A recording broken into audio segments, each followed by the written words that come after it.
What's up, everybody? Welcome to another episode of Insurance Icons with your host, Peter Reichter, presented by All Caps Media. Today, we have two very special guests. You know, we're always pushing the boundaries and bringing the best and brightest in the insurance business straight to your door so you guys can get a little bit of exposure and see what it takes to be an icon. So today, we have none other than Jesee Englert and my man, Priamo Persichetti.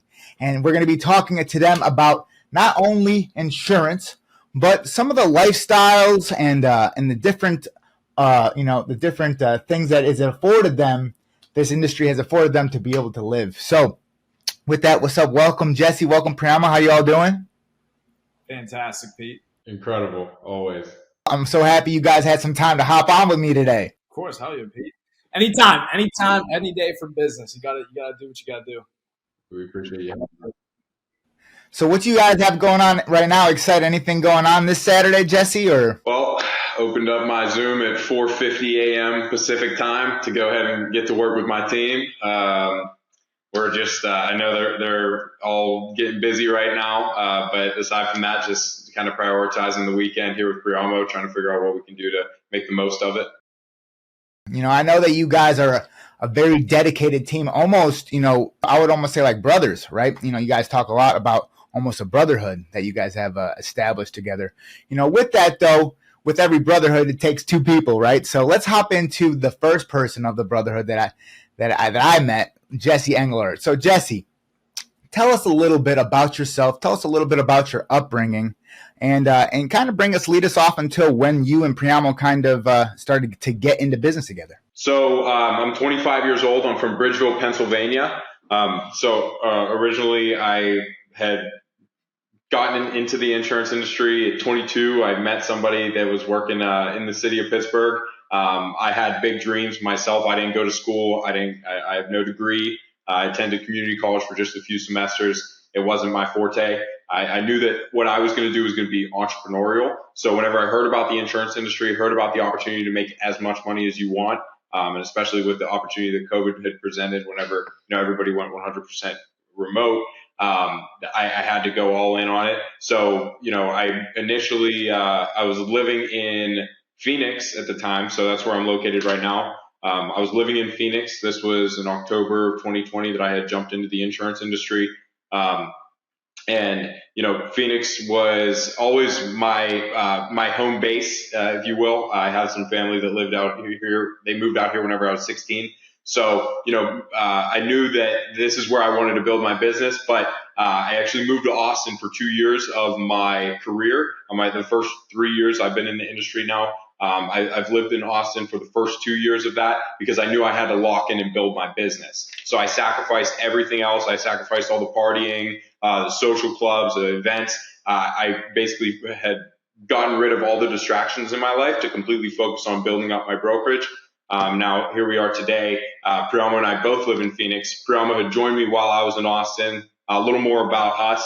Priamo and I have known each other since we were 10 years old. We both went to school at South Fayette in Pittsburgh, Pennsylvania. You ever heard of that? We met each other in 5th grade. We were never best friends, but we always got along very well. We were two guys that grew up the same age. Fast forward to when we're 22 years old, Priamo had gone to school at West Virginia University. He went and got a great job, a 6-figure job as an engineer. Wow. Yeah. And then basically, I found out about the insurance industry. And so I thought to myself, who are the most charismatic individuals that I know? Who are the most motivated individuals that I know? And Priamo is at the top of my list because he's a very charismatic individual. And that's really what it takes is to have somebody who stands out from the crowd, to be that black sheep, to lead a group of people the other way from where society is trying to tell them to go. And Priamo is somebody who completely adopted the system that we were using, completely adopted the dream, the mindset, you know what I mean? Also the fact that we've known each other since we were 10 years old helps a lot because we're able to trust each other. And obviously we've been, Priamo was one of the very few that were at both of my parents' house growing up, right? And I've spent nights at Priamo's house where my mom had to drop me off because I didn't have a license yet. You know what I mean? The good old times.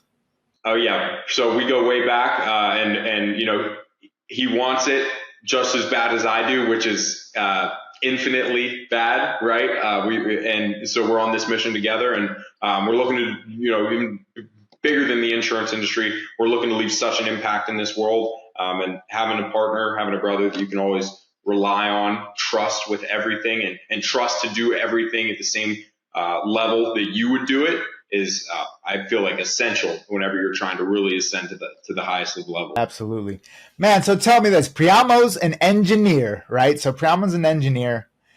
So tell me a little bit about that, Priamo. What was that like? You're already an engineer. You have an established job. You see Jesee succeeding in insurance, and then do you hit him up, or are you guys already talking? Like how'd that whole process work? That story is an even better story because here's the thing. I was actually in my last semester at West Virginia when Jesee had called me. So I was actually still in the semester at school. And I can't describe it any other way other than the fact that when he called me, I could just feel it in his voice. The excitement that he had for this, it was just different. He was talking to me about the opportunity. He was talking to me about how you could build brokerages, build a business, and make obviously a lot of money. But it was the way that he was talking that it hit me. It was real. Like, he believed in it. And here's the big thing that people got to know too. Jesee called me before the company even was having big success, or Jesee was even having huge success. This was at the very beginning of the business opening, a couple of months in. And he already saw the vision of it, of where it was going to go long term. So, and it was his belief in that vision that brought me into it. So the way he got me was he sold me on the idea of building the business together. It wasn't about sales. It wasn't about necessarily life insurance. Obviously, it's important. That's what we sell. But he was talking about the actual bigger picture vision of what we're going to do. We're going to build businesses across the U.S. We can make multi-millions of dollars doing this long term. Why aren't we going to try and do this? And he was right. So when I was in semester, I ended up enrolling in my course to start getting my license. I finished it in May. I got my license in July, and that's when I was out in Vegas at that point. Semester had ended. I got my job out in Vegas and got my license. I wrote 2 deals my first 3 days for about $3,000 in total premium, or commission, actually, more than that in premium. And the following Monday, I walked into the office. I had my own office. I was promoted. I was running a whole quality control engineering team. Walked in, grabbed my things. No 2 weeks, no resignation, nothing. Walked out, told the HR, I'm done. Moved back to Pittsburgh. And then me and Jesee built this thing for the last 2 years. Awesome, 2 years. Man, so let me hear, we heard a little bit about Jesee's, humble beginnings. Priamo, give us a little bit of your side of the story. Tell us a little bit about, your beginnings when you first met Jesee, and then, a little bit about your first, some of your first impressions of him, and maybe, maybe a nostalgic story of your guys' childhood that, no one's heard in a while. The reason that me and Jesee gravitated towards each other, and I was just thinking about this, is we were both, to a degree, the black sheep, right? We didn't always fit in with one group of people all the way. We were always that one that people were a little bit at arm's length with, whether they thought we were the bad kid growing up. We were different. Both of my parents are immigrants, right? So my father came from Italy. My mother came from Venezuela. I was a Spanish kid in a white school. Viva la raza. Yeah. So, yeah, we were different, right? And so that, when I think back to it in 5th grade when we first met, was why we were always cool with each other, because we both had that feeling of people never really were all the way cool with us, right? And so one of the first times me and Jesee hung out, and we always talk about this when we were younger, was Jesee came over to my house, and I think we were in 8th grade, something like that, yeah. And it was one of the first times I ever had somebody sleep over my house. It may have been the first time, actually. Probably was the first time, because immigrant parents, they don't like to sleep over stuff, right? They don't play that. So Jesee, my mom's Dominican, so I feel that a little bit. Yeah, I used to have to sneak out of the house. I got trouble so many times for going to sleep over buddies' houses, and my mom just losing her mind because they didn't trust it. Immigrant parents, they don't trust you staying at somebody else's house.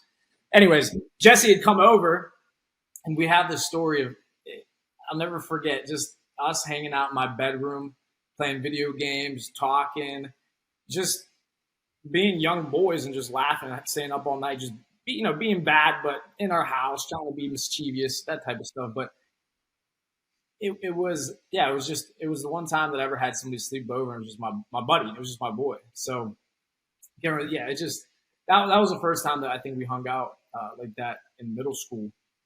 But yeah, no, it was good. But that's why we connected, was because of we were just the different. We were the odd men out. So we were always cool with each other because of that. And so the first person you ever had sleep by you that wasn't family was Jesee. Pretty much, yeah, it was. That's his brotherhood. That's his brother. Well, how was that? How do you remember that night, Jesee, going to sleep over at Priamo's? Did you get some good Venezuelan food?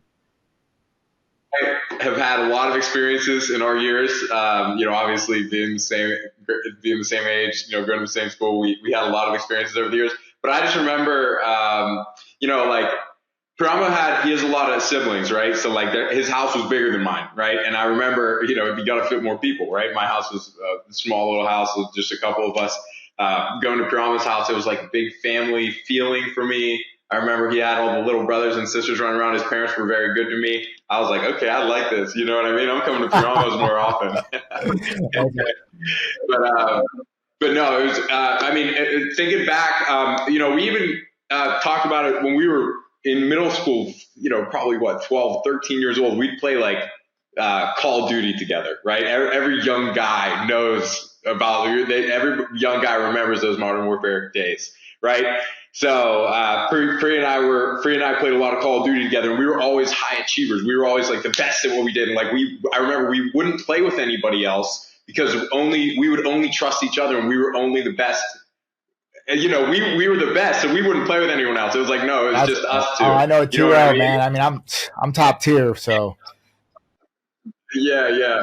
No, but thinking back to those days and just how we had, those high expectations, and then we were able to rely on each other. It's so odd because we were never best friends. Like I said, I visited him at West Virginia University. I saw him around whenever there was a pit game downtown or this or that.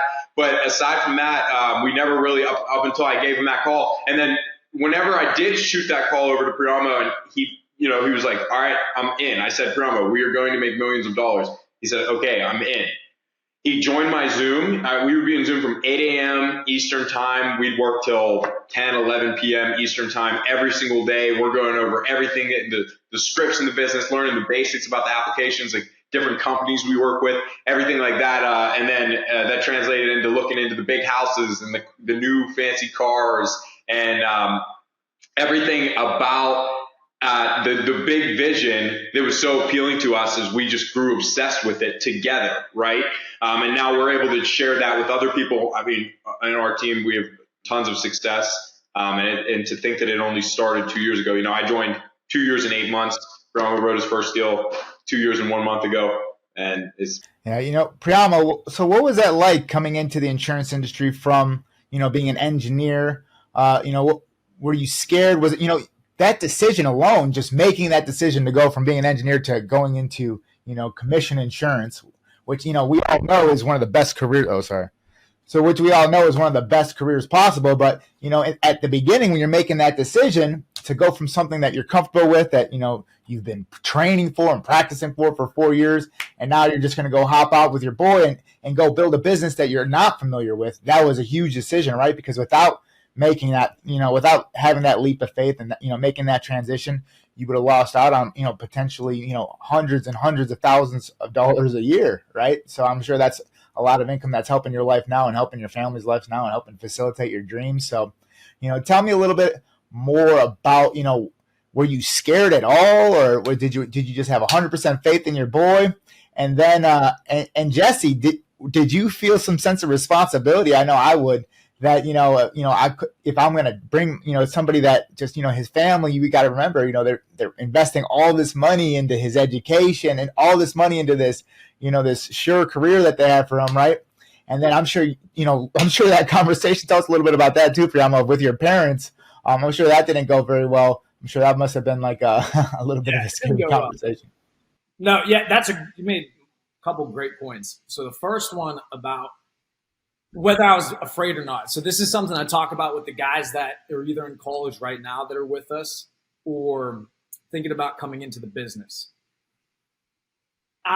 So there's always going to be a degree of fear because you're going to make a transition from something like you said you've been working on for so many years. You're about to let that all go. But at the same time, I do tell people I wasn't afraid though, because I put myself in a position where I wasn't going to put in a 2 weeks or resignation because I don't want to be able to go back into that career, right? I need to leave on bad terms so I don't have a plan B, right? I can't have a plan B. I can't go back to school. I can't go get another job. I need to leave on. And genuinely, that's the way that I looked at it. If I'm going to do this, it's 1,000%. I'm going to make it happen. So therefore, there was no longer fear, right? Because I just knew this was the only option. So you can't be afraid because if I fail, it's, I die, in figuratively, right? So and burn the bridges. Yeah, burn the bridges. So from that sense, no, I wasn't afraid because I understood at that point what the business was. Now it's just, was I afraid of the work or not? I wasn't afraid to work, so I wasn't afraid to do it, right? So I wasn't afraid, and you can't be afraid. The only people who are afraid are the ones who have a plan B, the people who have another option. So then if it's not going so well, if they start to feel a little bit of adversity, they can go run to something else. So you can't. Yeah. So I wasn't afraid in that sense. I just knew it was going to happen. We were just going to do it.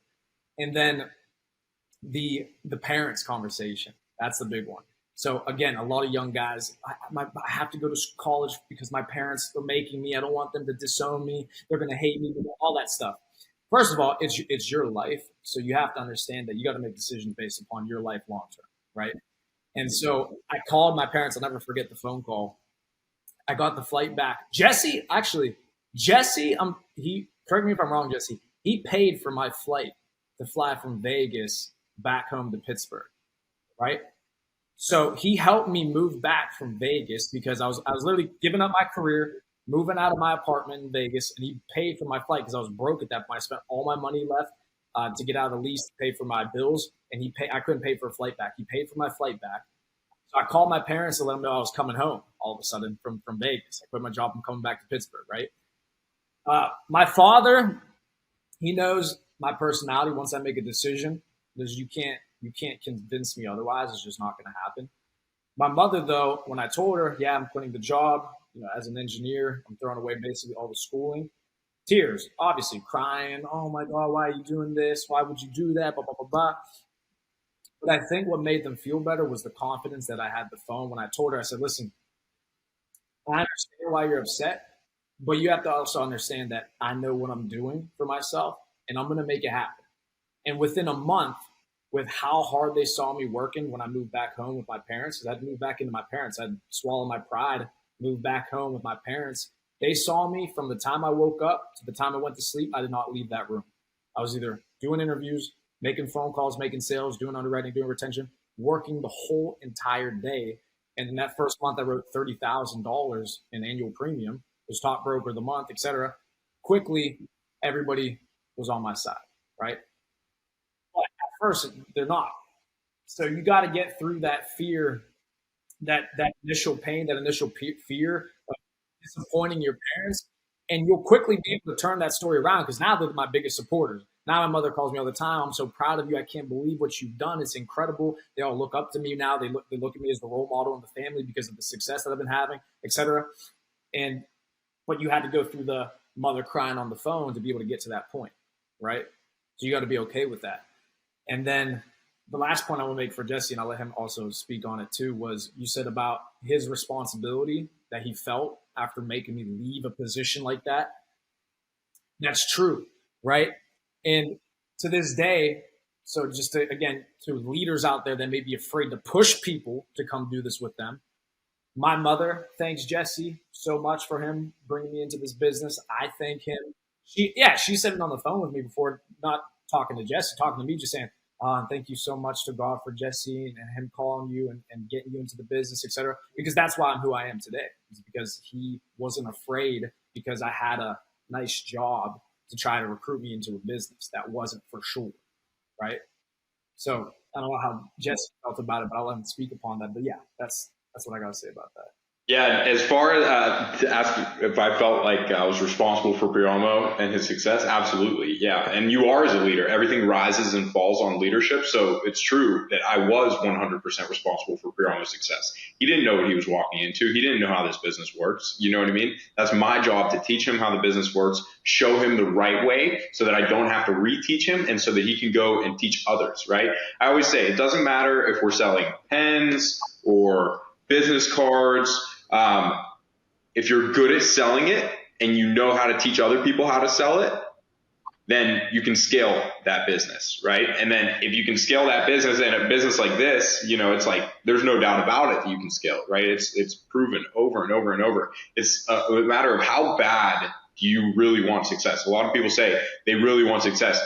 How bad do they want it, right? Or they will, if you're only willing to, if you only really want success 30 hours a week, you're not going to find the level of success that I'm going to find, right? So when Priamo came in, I had to let him know, hey, this isn't a 9 to 5. This is an entrepreneurial world, and you will get eaten up in a heartbeat if you don't stay on your P's and Q's, right? You got to cross your T's, dot your I's, be diligent, go all in, lead by example. And if you want people to follow you, then you have to change the image, right? And Priamo, I'd say So when he came in, he made such a transformation, even down to the way he looks today, down to the way he talks today. He carries himself totally different. Priamo went to West Virginia University. For anybody who knows about West Virginia University, you know what type of school that is, right? So Priamo had to go from a WVU kid who, was always known as like the funny guy, if there was a trend to be started, Priamo was at the head of that for as long as I've ever known him. And I still give him this credit. He's the funniest person I've ever met in my life, right? So having him join me, it was a pleasure. It was great. It was like, oh, I'm going to have a blast getting to build a business with this guy. But he went all in. I knew that I knew that he would succeed because he's just such an individual, and so unique. Also, he bought into the entrepreneur. He said, just teach me what to do. Like we were talking, I'm showing him what I did with credit and this and that. I've been an entrepreneur forever, right? So Priamo was just a college student at 22 years old. He comes with me and I show him what I did over the last 4 years. He's like fresh out, like still, wiping his eyes, right? No, it was great though. I knew that he would succeed. I knew that I would help him succeed. Everything rises and falls on leadership. So as leaders, we always have to put the pressure on ourselves to help our people succeed. And if they're like, it's like children. You don't, not in an offensive way, but you have to teach them the right way. That's a point right? real quick I'll make from the leadership perspective too. So like Jesee's saying, it's all upon you. That's also why I have supreme confidence in having people drop out of college, having people quit their jobs, etc. Because I know on my end, I will make sure I do everything humanly possible to help you succeed. The only way that you're going to fail is if you don't show up and meet us halfway. So that's why if you have that mindset of a leader, you'll never feel bad like Jesee did of having me quit that job and drop out of school and do all that stuff because he knew he was going to do what it took for me to succeed. If I didn't succeed in the business, it was going to be my fault, right? So if you can have that confidence as a leader, then yeah, you can recruit anybody, you can develop anybody. It doesn't matter what they got going on. If you're working 9 to 5, making a salary, and you want to make millions of dollars, you're going to have to understand that you're going to have to quit that job in order to make those millions. So if you're confident as a leader that you're going to be able to show somebody how to do that, then you have to quit your job. I'm not going to beat around the bush. Go all in then. You want to do that? Okay, go all in. 2 guys right now that I'm training, one quit his valet job. The other one quit his job at the restaurant on the spot. As soon as we said go all in. They don't have money saved up. They're not in a position to be able to do that, etc. They're broke. They need to make money.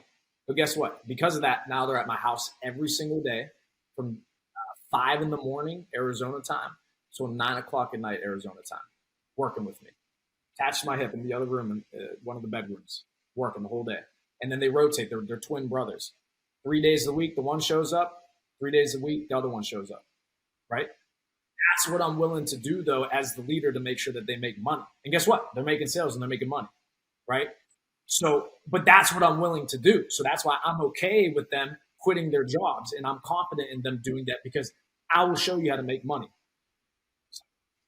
Yeah, exactly. It's on.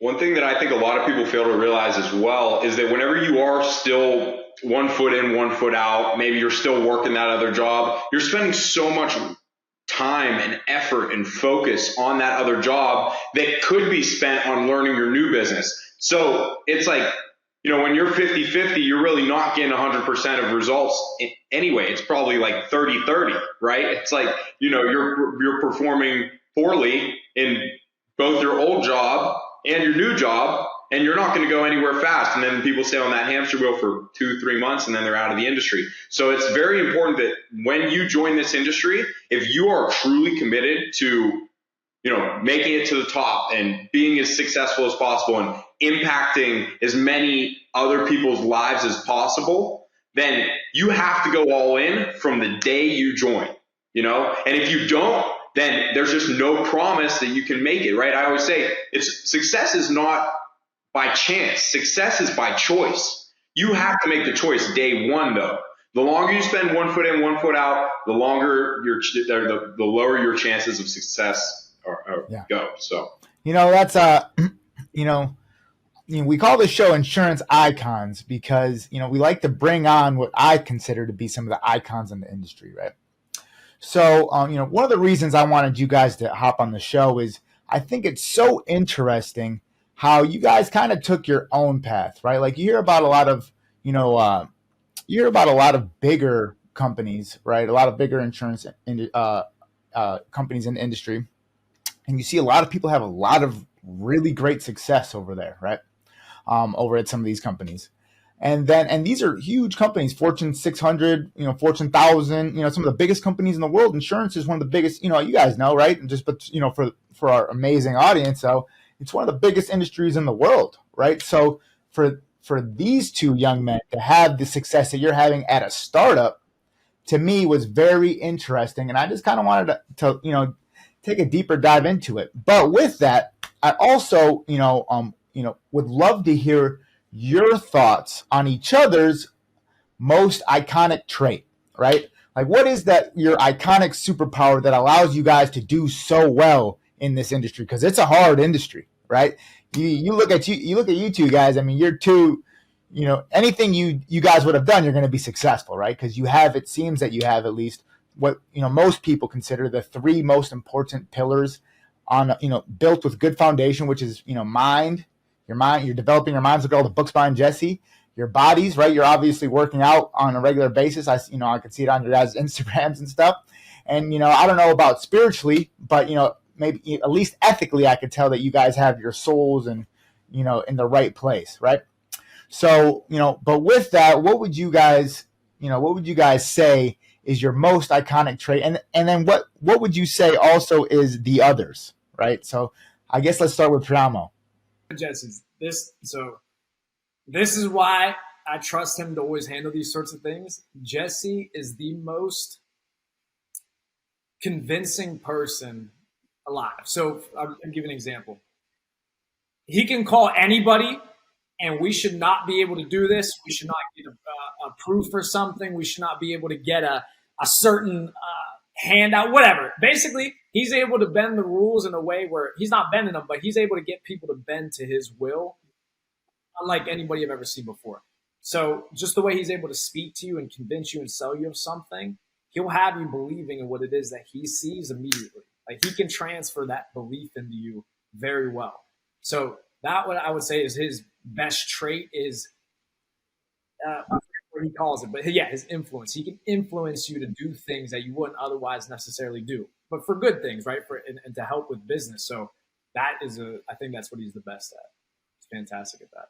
That's awesome. So how do you think you got that, Jesee? How did you develop that skill? Did you read How to Win Friends and Influence People, or was it from a mentor? How did you polish that sword?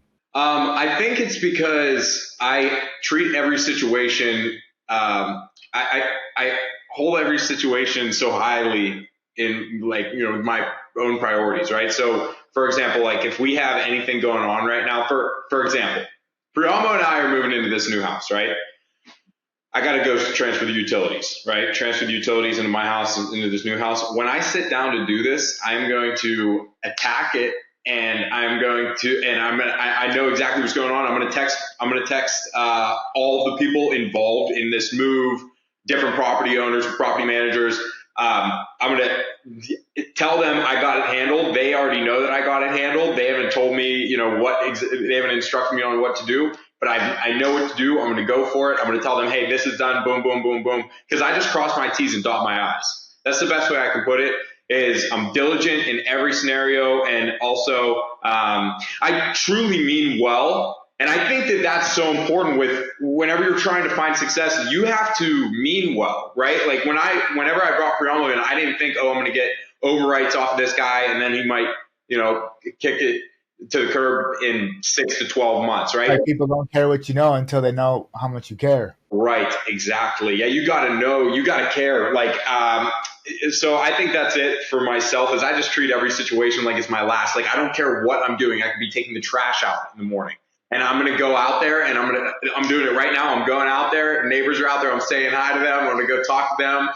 Any opportunity I get to influence others or talk to somebody, or you know what I mean? If I see a happy birthday, like I don't care how busy I am. If it's somebody that I knew from 15 years ago that I have no business talking to, I don't mind. I'm going to text them happy birthday. I hope you're having a wonderful life, and keep on keeping on. Hey, congratulations on this, congrats on that. Just go all out. Why not? Here's the thing. We all live a 24-hour day, no matter what, right?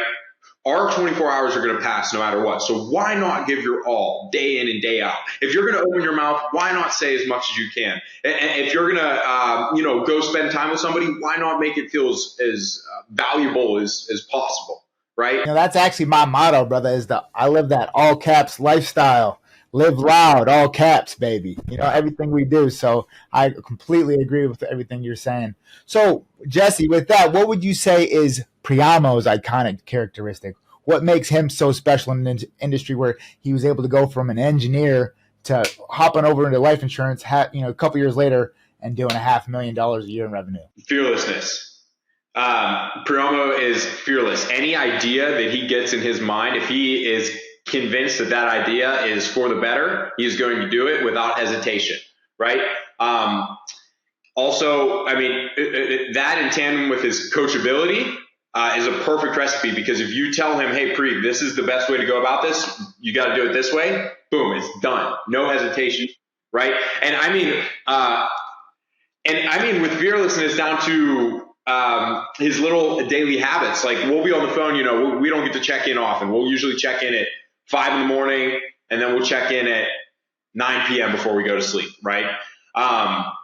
So at night, I'll be on the phone with him. We'll be talking about something, and if he looks at the clock and realizes it's time for him to go to bed, he will interrupt me and he'll say, hey, I'm going to bed. I'd say, oh, wait, no, I'm going to bed. Peace. Talk to you tomorrow. Sleep, right? And it's just it's like he just moves without any hesitation. And I laugh about it. I'll hang up and I'll be like, wow, like the second he looked at that clock, he decided he's going to sleep, and he went straight to sleep, right? And it was just like, there's no thinking about it. It's just like whatever his instincts tell him to do, he does it fearlessly, right? It's important, but yeah, and it's so true. And people take that the wrong way, but that's how I've found success, is because any moment that you take to hesitate to make a move, you lost the opportunity. Now, maybe we're going to sleep like that, it's not something as big, but when it does come down to those bigger decisions in your life, like I said, with the quitting the job, as soon as I decided I was doing this and I was going to quit the job, there was no hesitation. And that's where people get killed. They get the paralysis by analysis. They want to overleap and try to outcompute a situation, try to outthink no. Whatever's the right move, just make the move and live with it, right? Just operate with urgency. People don't operate with urgency. That's why they don't go anywhere. There's no urgency. You got to move with urgency. That's how it reminds me of something that one of my great friends, Jameson, said once. He told me, that leap of faith, it's so important to take it.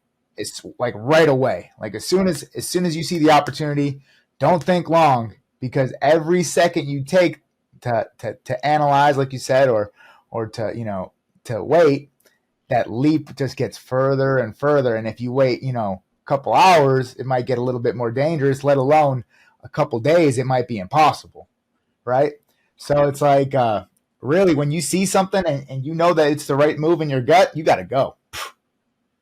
So I love that, absolutely. So what do you guys think about your two? Now we got fearlessness, right, and then we got influence. How did those two work together for you guys to really pop off and have the success that you guys have had with your organization? I see it kind of like this. If we were to like put ourselves in different roles, like, if we're running a race here, Priamo's in the drive, he's driving the 200 mile per hour car, and I'm in like the watchtower, like, hey, look out for this, look out for that, right? So I think that might be what it is, because by no means does he have a one-track mind, Priamo. By no means is it a one-track mind, but it's like when there's a mission, there's nothing else. When we're on a mission, there's nothing else that matters. So I think that I see some things that Priamo might not see. And then also with myself, I can fall victim to paralysis by analysis, right? I'm a big spreadsheet guy. I love statistics.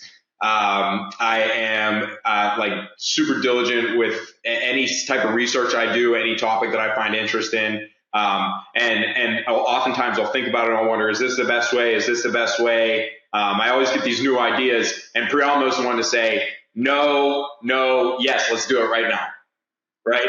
So it kind of gives us, he's the one to say, all right, let's us meeting here today. Right? I wouldn't be meeting here today probably if it wasn't for Priamo's fearlessness to go ahead and start making content. Let's go. Love it.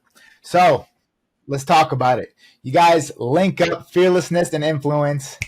You guys start the business. Tell me about day one of working together all the way until where you guys are at today. Well, day one, yeah, it's crazy. And I'm going to send you the video, Pete.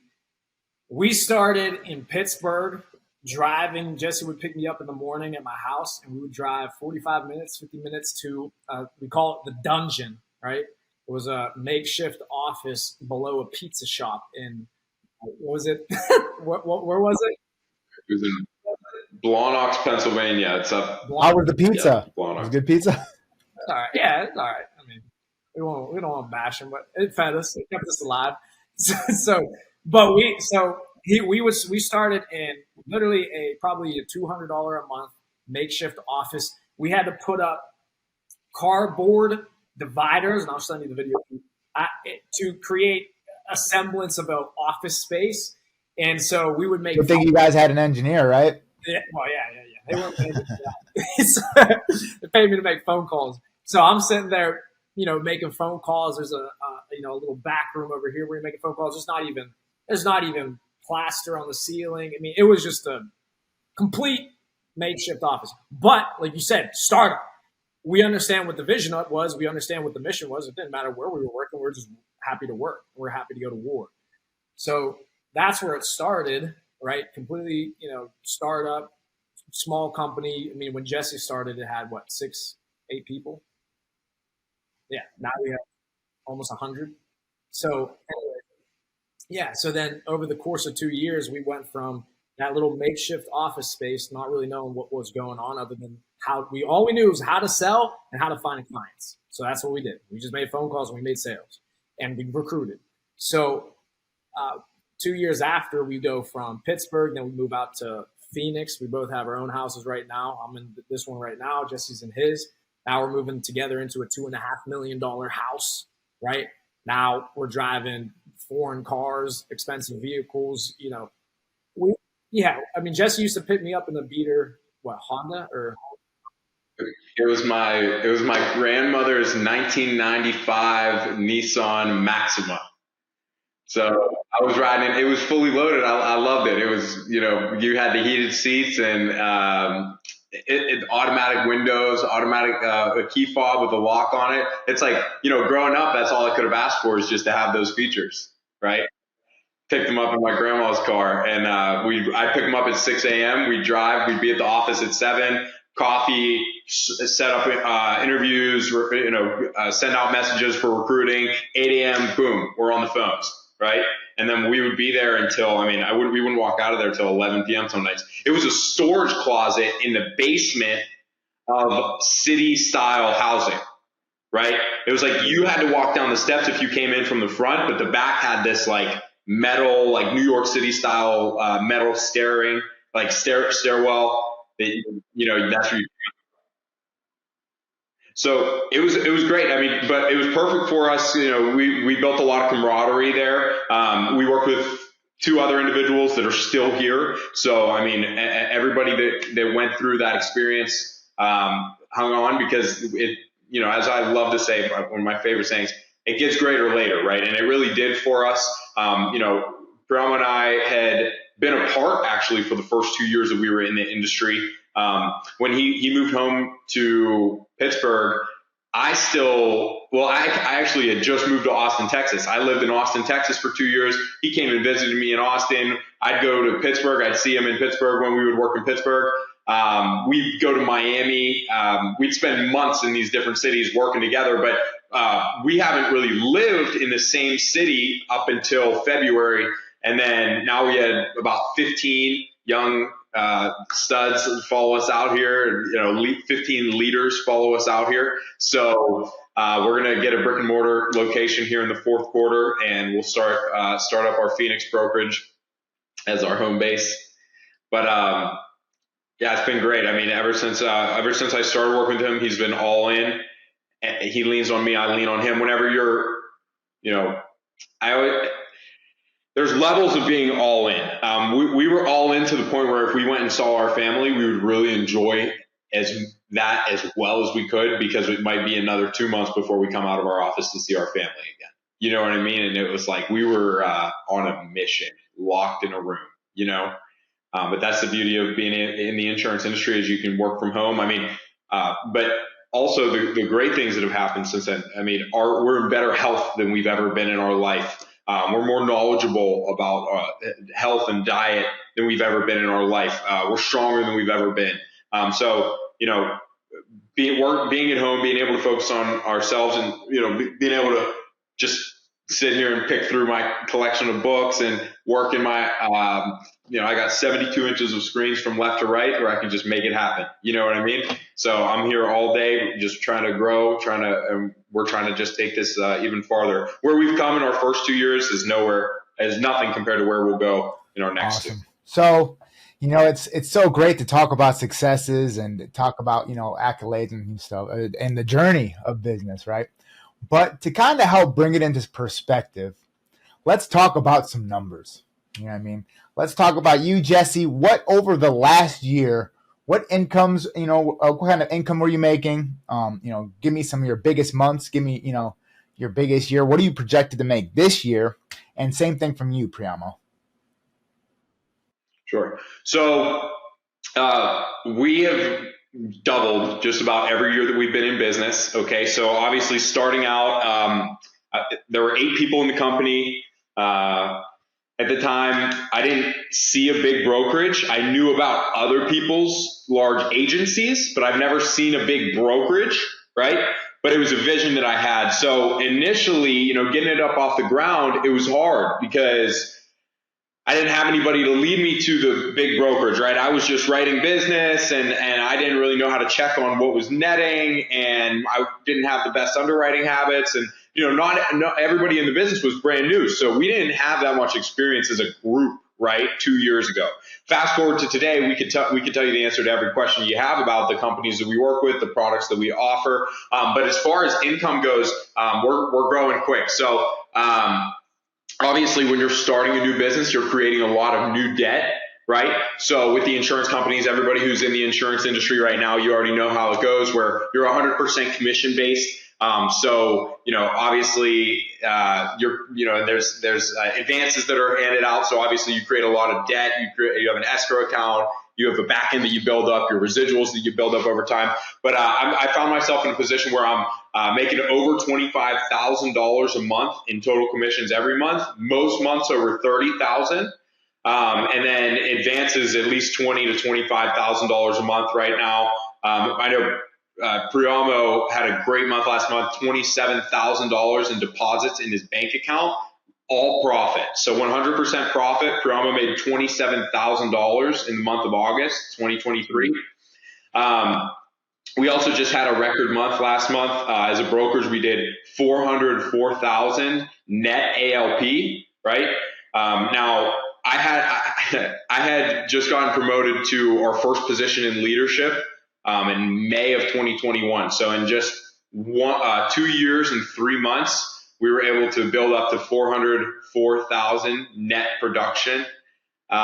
So we were growing really quickly, and now I've been able to see how my back end is looking, see how the residuals are looking. This is not an overnight business, right? But in the long term, it's sustainable, it's recession proof, it's pandemic proof, obviously, right? We all stand here today. So,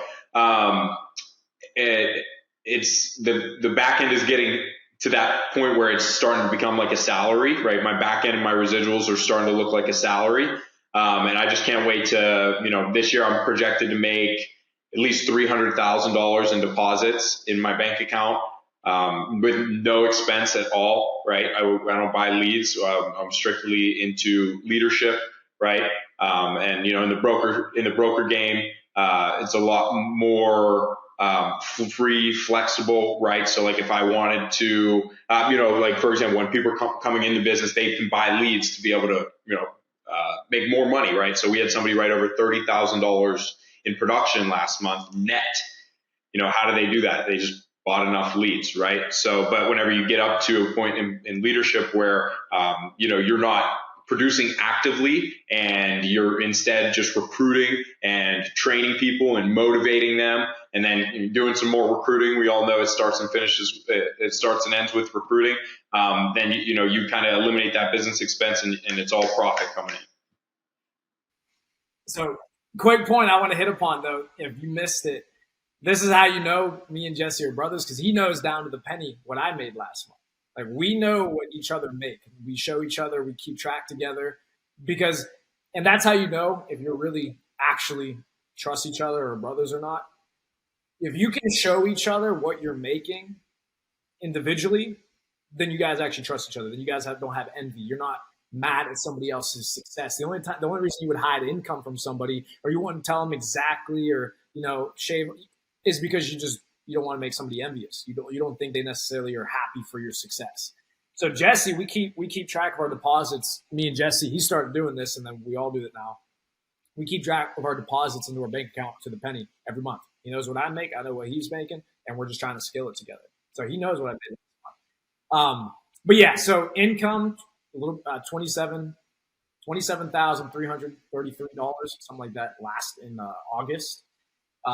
Overall for the year in deposits, I'll make over $300,000 this is my second full year in the business. So 2022 was my first full year. 2023 is my second full year. I'll make over 300 grand this year in deposits alone. Okay. So that's not including my back ends or residuals. So for you guys in the business who know what that is, it's not including that. It's just deposits this year.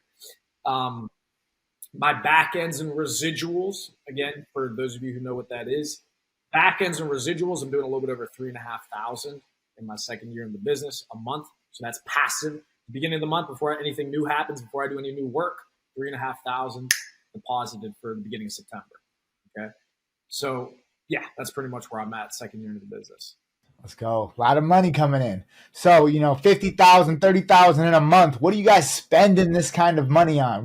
Tell me what some of the type of things you guys like to spend your money on. Do you guys like to go out? Is it the jewelry? Is it, the flashy cars? I know I saw a couple of flashy cars on your Instagrams. What are you guys driving? What are you guys wearing? Where are you guys going? Tell me a little bit about the expenditures. So, we're trying to be as responsible as we can on this come up. Okay. We don't want to go spend our money we could probably go get a Lamborghini right now, right? But we don't want to do that. We would rather go buy a rental property right now or go buy a house and fix and flip, right? So we're trying to be more responsible with our money. So for the most part, we're just reinvesting into the business and stacking capital for business moves in the future. Okay, so those are really the only two things that we're really prioritizing. We don't want to rush the Bentley and I'd love a Bentley, right? That's my style, right? I've been wanting one for years. I've always wanted one, but I'm not going to go rush it because that's just not the smartest play at this stage in the game, right? I want to do this sustainably. I want to do this long term. I want to make real money in my lifetime. And these few years at the beginning of your business are the most crucial years. So as far as jewelry and cars and stuff, I got a 2019 Audi A6 in my garage.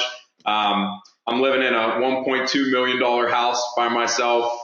I got a couple diamonds. I got little bit of gold. Nothing too crazy. Nothing that it wouldn't take away from my investments, right? But aside from that, just reinvesting into my my own life, helping out with my family. I've been able to do a couple things. For example, my sister, she's always wanted to get into fitness, right?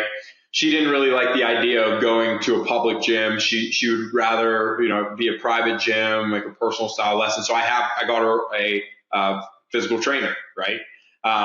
Right, a personal trainer. So she has somebody that she works with 3 times a week, every single week.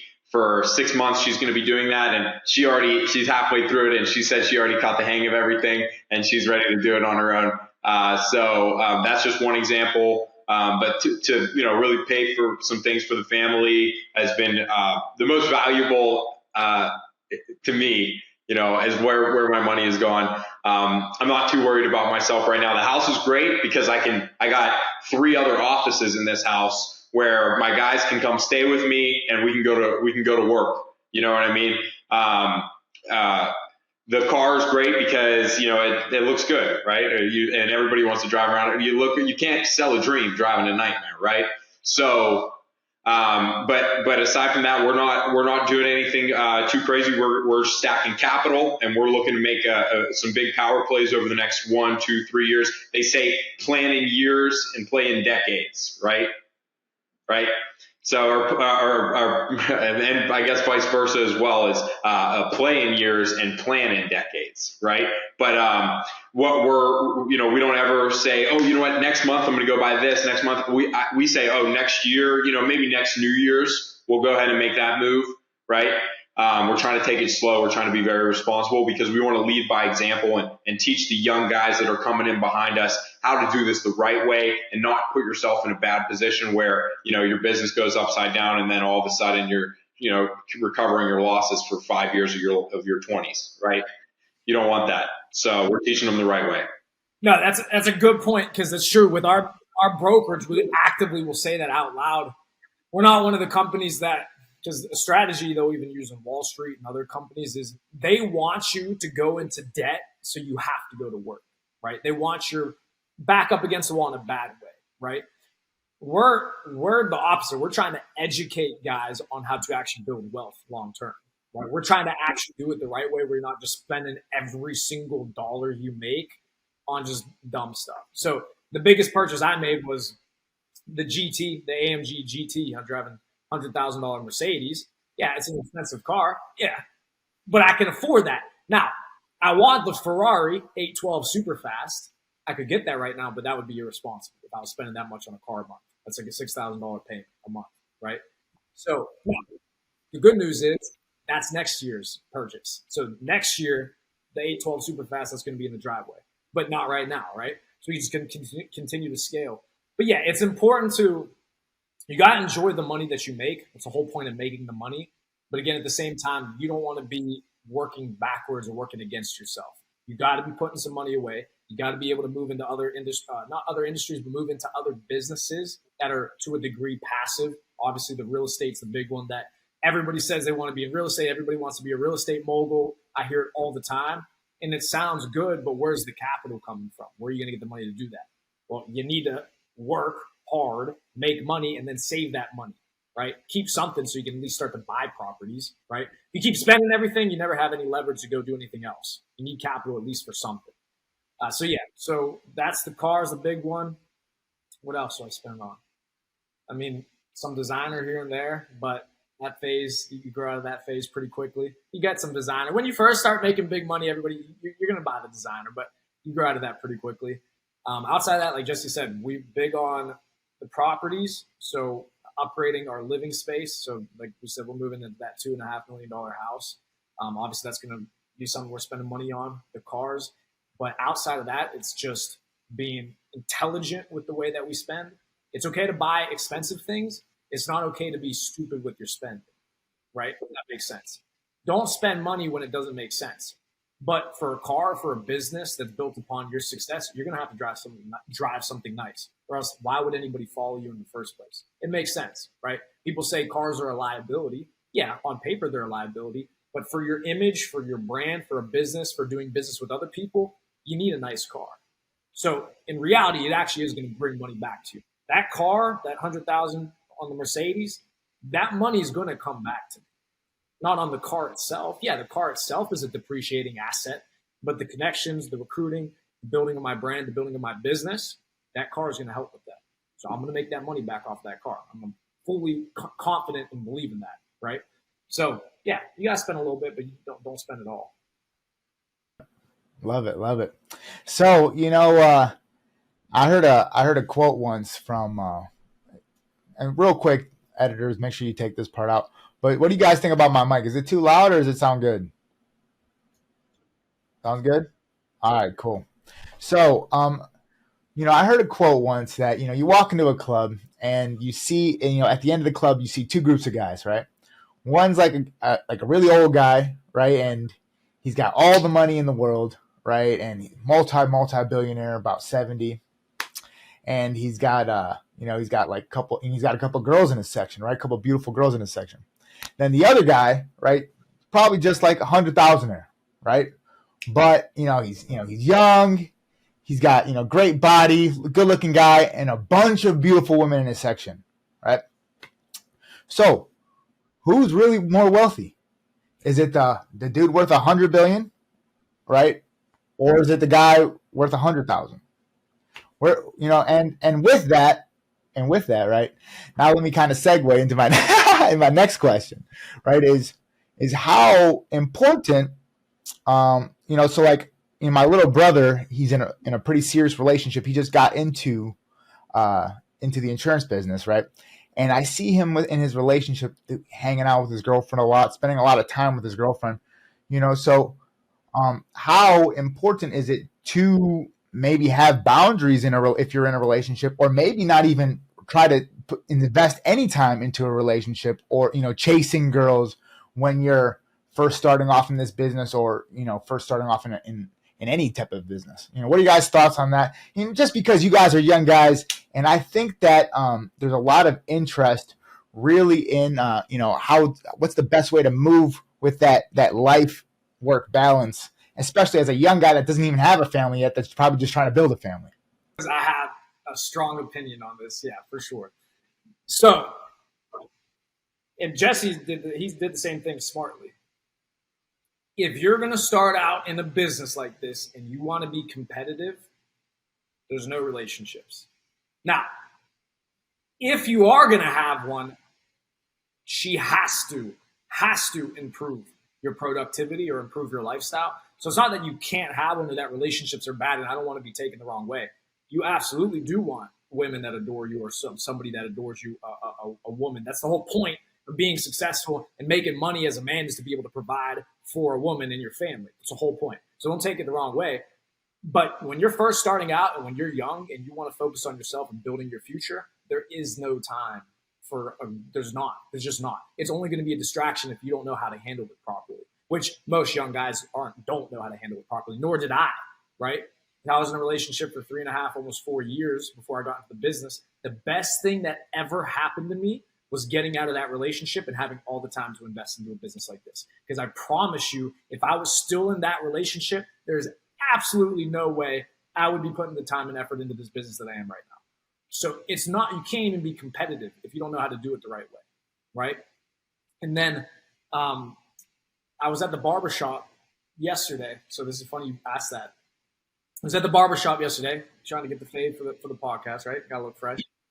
Yeah. So I was sitting down in the chair and I was listening to a gentleman, younger guy, getting his hair cut next to me, right? And I heard him talking to his barber, was actually a female, and he was telling her about his girl in this current situation and how he's trying to hustle, he's trying to make money. And he literally said this verbatim, and I laughed in my head because I always talk about this. He goes, yeah, But on the weekends and stuff, I'm just hanging out. We watch Netflix and we watch a lot of shows together, 3-4 hours together, and we hang out. But I know, it's holding me back a little bit. I'm not sure what to do. I'm in my head, I'm laughing. I'm like, of course it's holding you back. You're spending 4 hours watching a TV show. Okay. So fast forward. So we both finish our haircuts at the same time. I walk out with them, and my car, the GT we were just talking about, Mercedes was parked right in front of the barber shop, right? And everybody always talks about the car whenever I pull up because it's just the nicest car in the parking lot. So I come out and I unlock the car, and he sees me unlocking. He goes, "Yo, that's you, bro." I said, "Yeah, that's me." "Oh man, nice, bro. Like, that's dope." I said, "Yeah, I appreciate it." And then I said to him, I said, "Listen, I heard you talking to the barbershop about hanging out with your girl and watching Netflix." And I straight up told him this. I said, "You got to stop doing that if you want to drive this." He looked at me. He didn't take it personally. He was like, "Shit." And he said, "I'm going to upgrade to that next." And he was actually driving an older, lower class Mercedes. He said, I'm going to upgrade up to that." But I straight up told him, I said, "Yeah, you're right. The Netflix with your girl, the 4 hours of shows, that's holding you back. It is." So I don't think you shouldn't do it unless that woman's actually making you more competitive in the business, in the sense that you have a good balance in the relationship. Like, she's actually helping your success, not holding you back. So.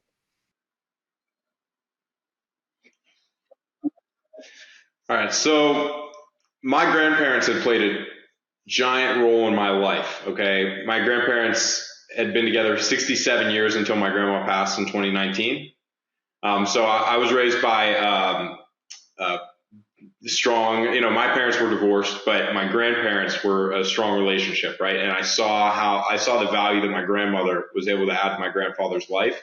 And any man on planet Earth wants that, right? Exactly what she did. They had 5 kids. She never worked a day. She just kept the house. He went to work. They respected each other. And for 67 years, they were happy as can be, right? I think everybody wants that, but who you are today is not who you will be 5 years from today if you're truly committed to the dreams you've always had. Okay.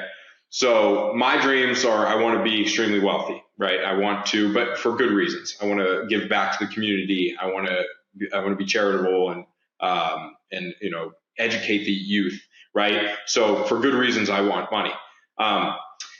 But who, for example, I would, if you're dating right now, if you found your person, that's great, but if you're dating, who I was 2 years ago, like who I would be dating 2 years ago versus who I would be dating today is totally different, right?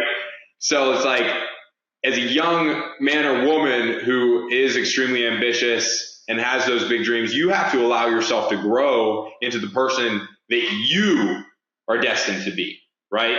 And a lot of times, people will outgrow their significant other whenever they are on a mission like this. So I think it's important to, if you do have a significant other that's supporting you through your journey as an entrepreneur or as a young business owner, then it's important that you get them to raise their lid as well, right? Because, I'm sorry, Peter? John Maxwell, right? It's the law of the lid, right? So, but you have to get them to raise their lid as well, because if they don't, then you're going to outgrow them. It's inevitable. In a business like this, where that will make you so strong and effective in life, and so aware of how you feel, and I feel like this business just makes you sharp, right? And after people go through the 1 to 2 year transformation that turns them into that, brokerage leader or an influencer, whoever they become, I think that oftentimes they outgrow the people with them. So if you're in a relationship right now, you need to get your significant other to grow with you. Otherwise, you may outgrow them. And if you're a young guy, 20, 21, 22 years old, and you're single right now, stop looking around and look at your business. And then look around 2-3 years from now, whenever you're making $300,000, $400,000, $500,000, and you have more options, and more, more flexibility. Maybe you move to a whole different part of the country and you find somebody that it lives a whole different life, who grew up in a whole different culture. That can be your person. So I think that I think you're damned if you do and you're damned if you don't, in a sense, right? But I think that if you are going to do it, just make sure that it doesn't don't forget about your dreams while you're doing it, right? You cannot compromise your dreams, okay? If you are a young, ambitious individual, that has to come first. For example, my dad, I want to retire my dad, right? My dad is not retired yet. Until my dad is retired, there is nothing that could distract me from that. That is my first priority. Now, when that's accomplished, then it's like, all right, I can breathe a little bit. Let me focus on my life. But right now, I'm on a mission, and I'm going to get it done faster than 99% of people, because I don't allow distractions in. So that's my thoughts. I think it's safe to say neither of you guys have girlfriends then. No. So how much time do you guys spend talking to girls or, entertaining girls? Like, is there a lot of time doing that? Are you guys going on like maybe a date a week, a date a month, or is it just drop dead focus? You know what I mean? I'm just saying, because like, I feel like that could be one of the biggest distractions for a young man, is that constant chase, right? Not having a girlfriend can sometimes be more dangerous, because now you're chasing girls every weekend or even every night. So, tell me, how do you guys stay focused, from that? Or, what type of, maybe do you have any boundaries or rules you set in place, or, tell us, what's it like? For sure. And that's usually what people want to know about, because that's why you make money, like we were saying. So for the first year, for the first year, nothing.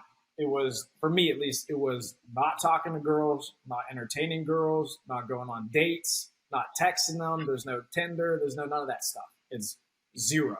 Genuinely, it was zero. Plus, it also probably helped that I moved back into my parents' house, so it's not like I'm just having girls come over. So I didn't even have really an option. So, but it was zero, because again, it's a distraction. Even if you don't have the girlfriend, then you're right. Okay, you don't have the girlfriend, so now you're chasing girls. It wasn't that either. It was neither. There's no distraction with women.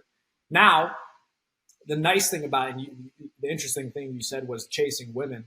So that's the part that guys don't ever really, a lot of men don't ever see the other side. Whenever you do start making money and you start becoming successful and you become somebody that's actually worth being with, there's no longer a chase. So now you actually save time by accident, because girls are interested in you. And so then they come to you. This is true. So for example, on Instagram, I've been building up my page for the last year plus, and I'll do boosts, and I'll boost some posts here and there just to get my name out there to continue to build a brand.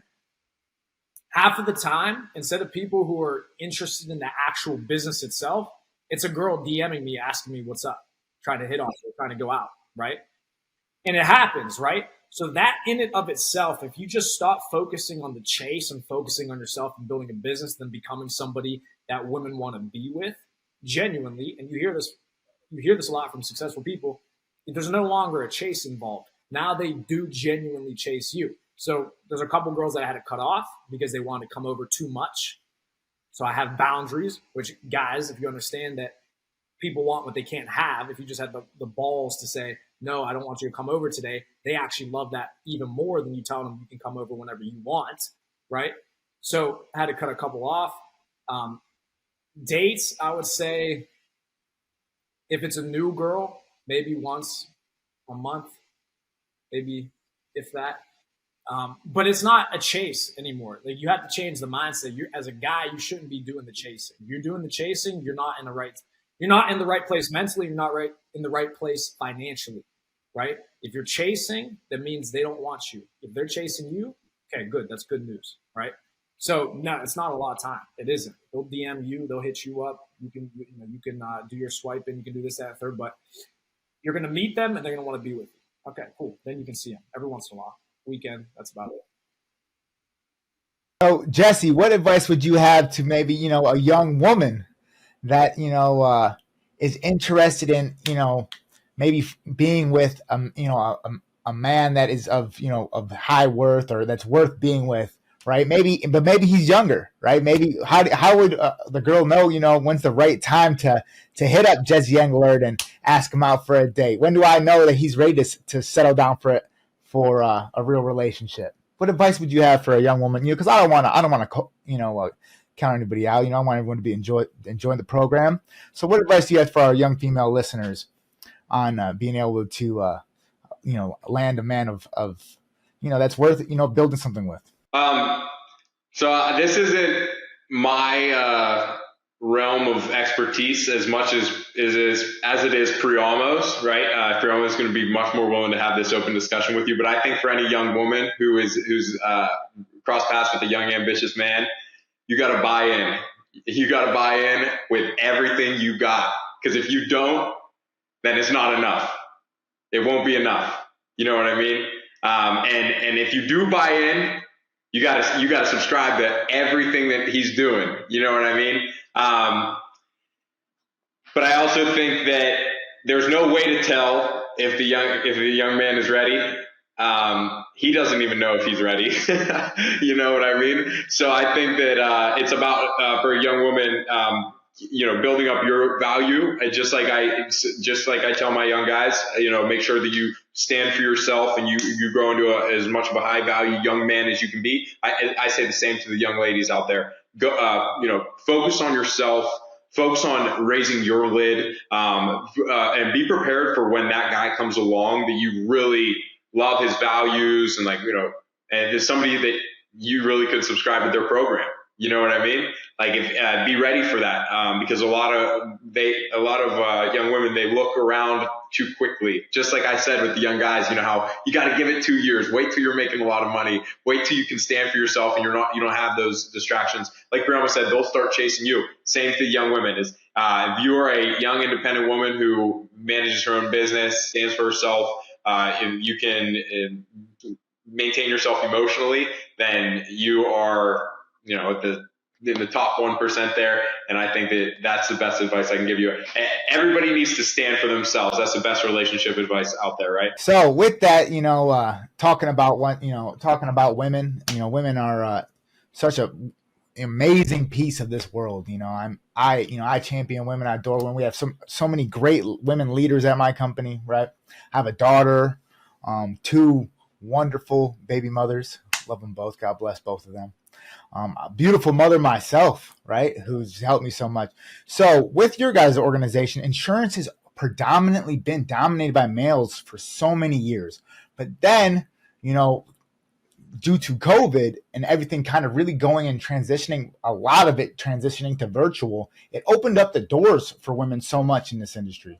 So with that, with your guys' organization, are there a lot of women in it now? Are there a lot more women now that it's virtual? And what advice would you have for maybe a young woman that's considering getting into this career? So in our brokerage, so I'm thinking right now, we have, what would you say the percentage, Jesse? Probably 70-30, 60-40? 80-20? Okay. So we have women in the brokerage, but yeah, like you said, typically sales is going to be male dominated. That's just the reality of it. Now, but this is what we always say, and you'll see with the women in this business, is they always perform the best whenever they're locked into the business. Because one, they already have an automatic chip on their shoulder, which is good. They want to outcompete, or they want to compete with the men, with the big dogs, right? The people that are in the company having success, which is good. And I've always seen this, and I'm seeing this with people in my direct downline right now. I have a lot of women on my direct team right now. I have 3 or 4 right now out of 7 or 8, right, are women, and they're killing it. Why? Because they have a different. Women always have success in sales when they take it seriously, because they have a different energy than men are going to have, right? A male salesman, everybody knows that energy. Everybody knows what you're trying to do. It's your guard is going to always be naturally more up with it. Always. With the women, when they have the game in terms of the sales game, they can kill it because people's guards are automatically a bit lower, and it's a different energy, right? Women are a lot more empathetic, more caring. They have a softer touch to them. So they're able to win your trust easier. And whenever you get that trust, that's when a client's going to buy from you. A lot of times the client, it's not that they don't want it, or it's not that they don't see the need for it. They just don't necessarily trust you yet, or they don't necessarily know how much you care. With women, naturally, they're going to be able to get those emotions out of somebody, or get that trust out of someone a lot easier. And so that's why that translates into a lot of success, whether it's in the home or over the phone or on the computer, because you get that female energy, which is good, right? That's why you love your mother so much, is because she's able to give you that empathy, that calming trust. Yeah, exactly, right, for sure. So that's why they kill it. The women in our company right now are killing it. Top broker almost every single month for a year straight was Paige, a female, right? Paige, she was writing 30, 40, 1 month, $50,000 in annual premium in 1 month, right? So I'm telling you, the women kill it. It's just you see typically less of them trying something like this, which they should try, right? Go ahead, Jess. Yeah. Especially, it's, and I think really you guys said that maybe 30% or like 20%. I'd imagine 10 years ago was way less than that, because, now it's like, for me, like I wouldn't really want my daughter going into a bunch of random members' homes and talking to them about their insurance, driving for hours on end. But, if she was just going to be operating virtual, I'm much more open to that. I'm much more going to be much more supportive to that, right? Maybe let's say she has kids. She has kids. It's so much easier now to operate virtually, right? Compared to, which, some women do, right? So they do have kids, and they take great pride in their kids and watching their kids. So now with everything, and you guys operate virtual still, or is it in person? Yeah. So now with everything being virtual, you can see, how, they are having so much more success, and I'm so happy for them. I'm so happy for this industry for that. So let's move on to this though, talking about great fits in the insurance industry. Like I told you guys earlier, my little brother, he just kind of started in the industry, and he's kind of building a team, and he's building an organization. I like to tell him that it's really my organization, because it's the Reichert organization, and there's only one King Reichert. So, really he's working for me. He's coded to me by blood, right? He's coded to me by blood. I like to remind him about that almost hourly. So with that, I was telling him, when you're trying to be a leader that people want to follow and people want to, to really build a business with, in my mind, you need 3 things to get it done effectively. Your presentation needs to be on point, right? You need to, have, good hygiene. You need to make sure that your hair, whatever's taken care of, right? You need to make sure that you're speaking well. You can articulate yourself the right way, that you can communicate the right way. You need to be able to dress a certain way to have that image of who you're trying to be, or, who, how you want your audience to respond to you, right? So image, so important. The next thing I told him he needed to work on is his production, right? Like if you're not successful, no one's going to want to follow you. You're not going to be like, if I want to be the best basketball player of all time, and I can have the option of being coached by Michael Jordan, or I got the opportunity of being coached by Little Bow Wow, I'm saying I'm taking Michael Jordan, because Little Bow Wow ain't going to be able to get me there, right? He doesn't know nothing about basketball unless it's like Mike the movie, where he got the Michael Jordan juice. So, but with that, it's the presentation. I told him, you got to make sure you get your income up, so that way you can show somebody, you can transfer that belief, right? And then the third thing was his systems, like his website, his videos, how much pieces of content are you uploading a day? I was explaining it to him like this. It's like, if you release one agent, that agent's going to be able to recruit one person, or they're going to be able to sell one policy a day, right? Whereas if you had, 100 agents, you're going to be able to do a lot more. That's how I look at content. If you've only released one video or no videos, then the expectation should be 0 recruits online, right? But if you've released 1,000 videos, it's similar to me of releasing 1,000 agents, and the recruits that you yield will be a lot larger than 0, right? So those are the 3 things. It's to me, it's the presentation, it's the income, and it's the systems, right? And I believe if you can master those 3 things, you're going to be very successful in this industry.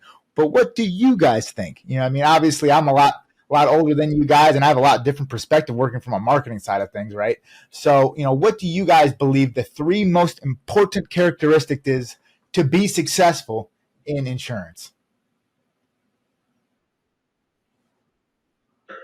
So the 3 most important characteristics to be successful in the insurance industry. I would say the first thing that comes to mind is belief, right? To not only believe in yourself, but also to believe in your people, even when they don't believe in themselves, even when they've shown that You shouldn't believe in them time and time again. You have to continually believe in them. I believe in people until they're not in front of me anymore, right? I believe in people until they're gone, right? Or either if I have to do it or if they have to do it, right?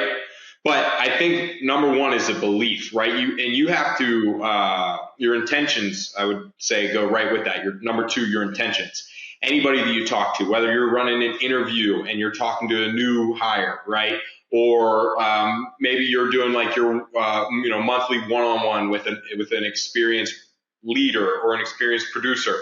Whoever it is, you have to have good intentions whenever you speak with that person, and they need to feel that you mean well, right? So I would say that's another huge quality. And then number three is the willingness, okay? You have to be willing to do more than what any single person on your team is willing to do, okay? There was one person that was hosting the call session this morning at 4:50 a.m. Pacific time, and that was me. Yet, I should be, or at least other people tell me I should be taking the day off. Oh, you've been in the business 3 years. You did over 400,000 net last month. Take the Saturday off, right? Go enjoy your Saturday. Friday, go have a weekend trip. I live 44 hours from San Diego. It's like my favorite city. I could drive over to San Diego, go get an Airbnb on the beach, and just kick it all weekend, right?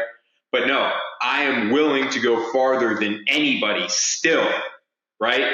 And now Priamo is somebody who we're linked at the arm, right? So Priamo is willing to go as far as I'm willing to go, and I'm willing to go as far as he's willing to go, right? So I think that those are the three most important characteristics is one, to believe in yourself and to believe in the people that you lead. And your belief cannot waver. Your belief has to be true, and your belief has to be honest. I think two is your intentions, just to mean well, and to always fight for the best version of the person that you're leading, right? It's just like, and this is an example that it's an age-old example. It's like a drug addict, right? They hate you when you're trying to get them to go seek help.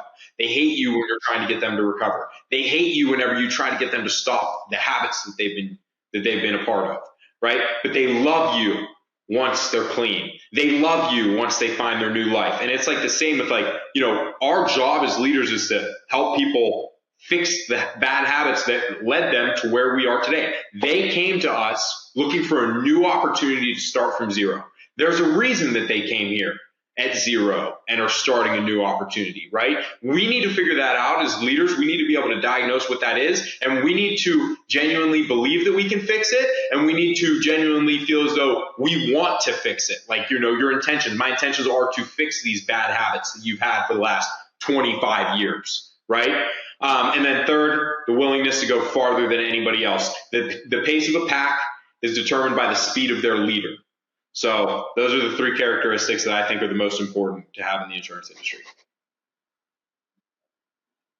I believe to a degree, but something I was talking about in a meeting earlier this week was, and this is translate into any business, but to be able to speak well, like you were saying, Pete, about being able to articulate yourself. If you're not able to speak well or transfer your ideas to other people in a way where they can understand it, it doesn't matter how intelligent you are. It doesn't matter how fantastic or how large your ideas are. If you can't get that out into the real world and have other people buy into that, it means nothing. You could be the most intelligent person in the world. If you can't articulate or you can't transfer those ideas to someone else, it means nothing, right?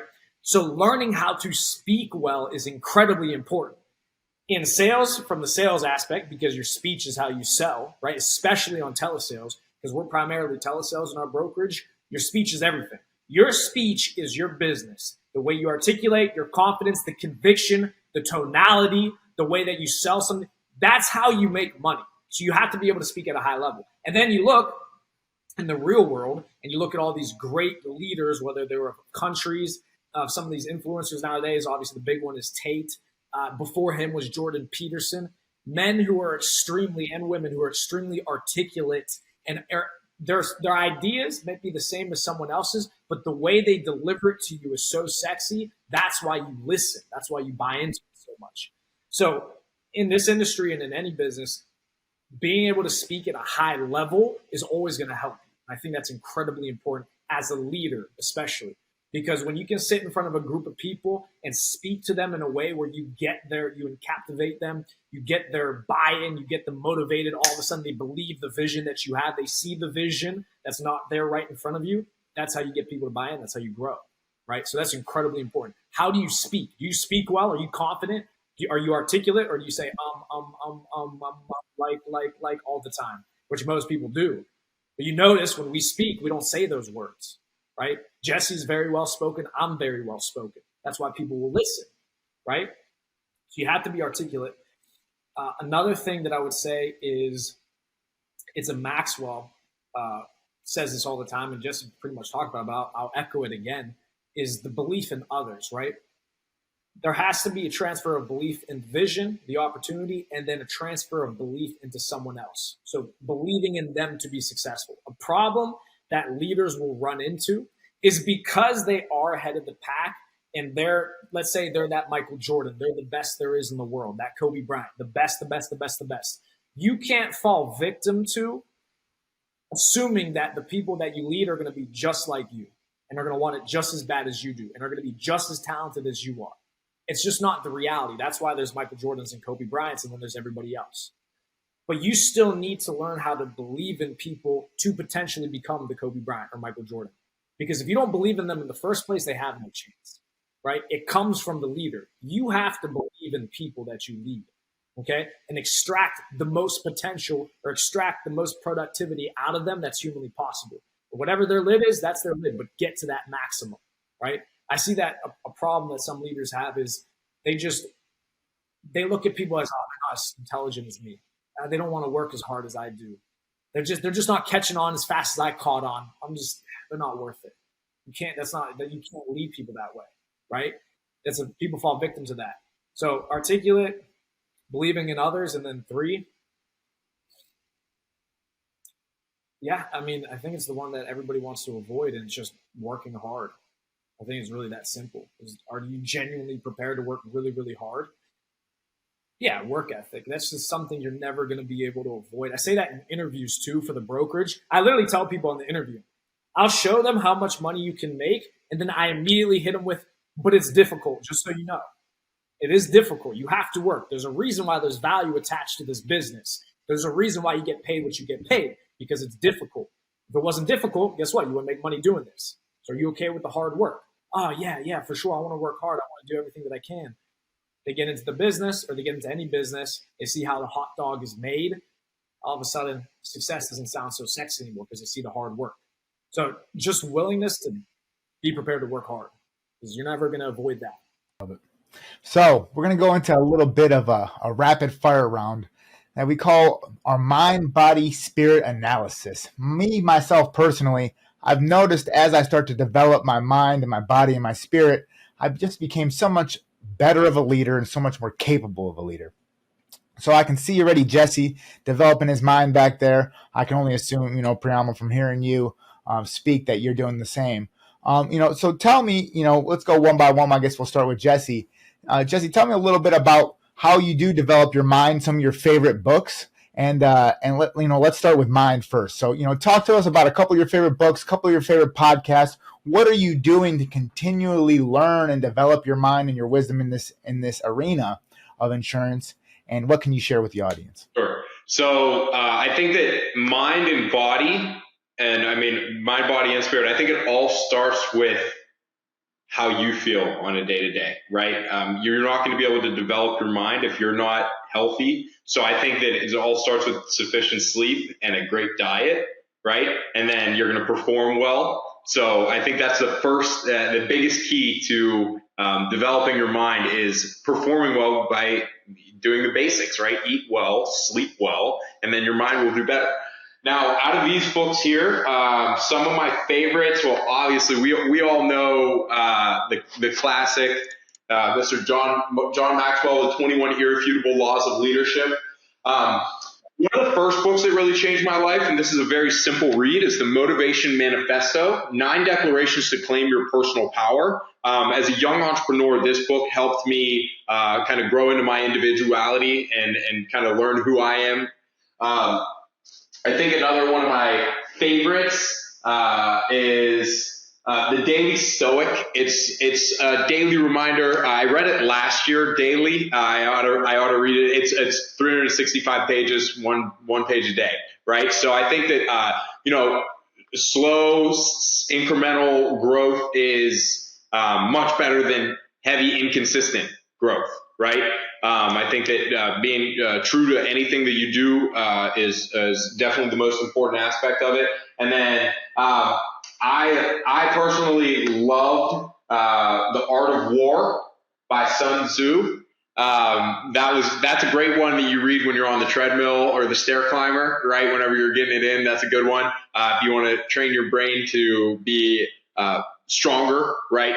And then finally, 7 Habits of Highly Effective People by Stephen Covey. Incredible. That'll just give you the basic blueprint for how to be an effective individual. A few of these books I've yet to read, but I think that, above all else, it's the way that you treat your body is the way that your mind will perform. Okay, so if your life is messy, if your sleep habits are messy, if your diet is messy, if you're doing drugs and partying and doing all that, then you're not going to perform at the level that I will, mentally, right? So I think that developing the mind starts with developing the habits and starts with developing the body. What about you, Priamo? What do you got developing your mind? You listen to podcasts. What books have you been most influenced by? What people influenced you the most? So let's talk about your mind a little bit. So yeah, the mind's the most important thing because the mind will be your greatest enemy or your greatest ally. So my mind used to be an enemy of me. I used to get anxiety. I used to get terrible panic attacks actually when I was younger. When I was in college, all of a sudden it started happening. I would just get these just crazy panic attacks. I was having heart attacks, things like that.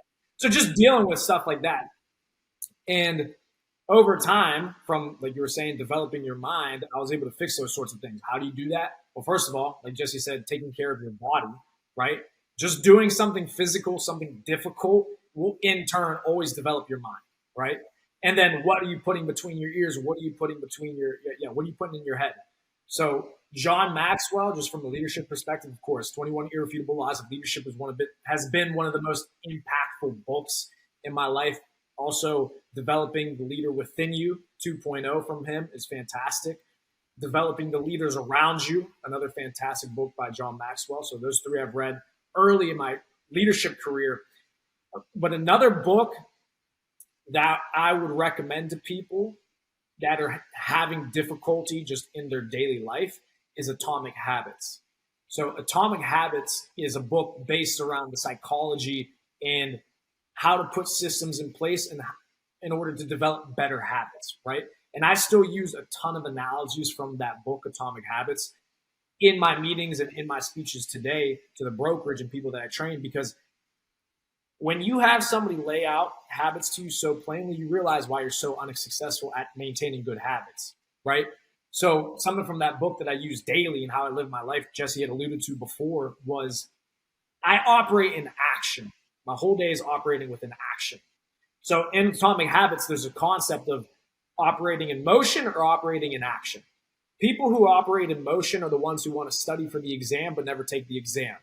Those are the people that want to take notes on the subject but never actually go out and learn the subject, right? Those are the people who operate in motion, right? They want to prepare, hoping that the one time they try, they don't fail. As opposed to adopting the mindset of just living in action, which is what I do. And that's do, fail, learn. Last time, got it perfect. Because you learn from experience. You learn from action and making mistakes as opposed to trying to do it perfect the first time. That's one of the biggest things from that book I've taken away. Atomic Habits is a fantastic read. But yeah, mind, body, spirit is incredibly important. It's not BS. It's not something you shouldn't care about. Your body's important, your mind is important, and your spirit is important. Whether you believe in an individual God or whatever it is you choose to believe in, you need to have that as well. because you need something at the end of the day to be able to humble yourself, regardless of how successful you do end up becoming, right? When that's got to be a God, that's got to be something spiritual that can humble you down and remind you you've been gifted all your blessings. It was not only because of you. Do not get greedy. Do not become selfish. Be appreciative of the things that you have. So everybody should take those things seriously. Read good books and focus on developing your mindset and focus on developing your body and being spiritual and being thankful for the things that you have. You're going to be fine. You'll do well. But you can't miss any three. Let's tap on the body a little bit. Tell us, Jesee, what are some of the things that you do to develop your body? And then we'll hop into you, Priamo. What's your routine? What time are you waking up? What kind of training are you doing? For sure. So I wake up at 5 o'clock Arizona time, typically 8 o'clock Eastern time. Priamo and I, just like we're yin and yang with everything that we do, we are also yin and yang with the times that we are most active in the day. Whereas Priamo is in bed sleeping at 8 o'clock, I'm usually up punching numbers at 10 p.m. Okay. So I'm a night owl. Priamo is like a super early morning bird. I wake up at 5, he wakes up at 4. But as far as training goes, I actually have faced a lot of adversity with my health.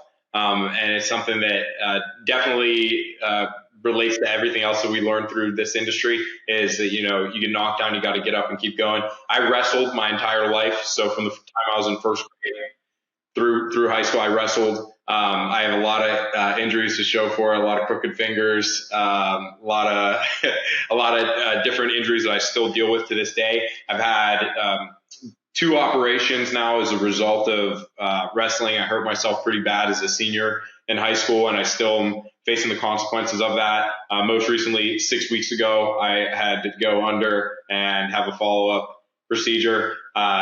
Something that maybe we'll tackle in a different podcast. But as of right now, as far as the basics of what I learned through that adversity is that we are so blessed to be able and walking able, and most people take for granted the health that they do have. I actually I can't even run right now. I can't lift. I can't run. I can't do anything. If it was up to me, I'd have been in a cage fighting since I was 18, but I got hurt when I was 18. So I haven't ever been able to live to my full physical capacity, if you will. But now that this last procedure is over with, I look forward to about 6 months of recovery before I'm able to really get back into the heavier weights or into combat sports, which I love. But I think that it's important to wake up at the same time. I wake up 5 o'clock.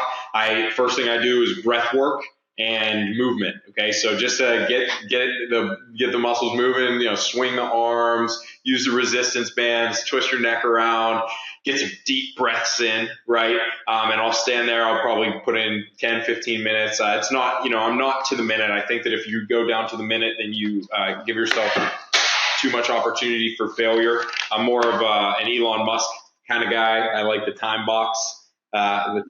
So rather than putting everything down to the exact minute, it's I got a brain dump in the most important things to do today.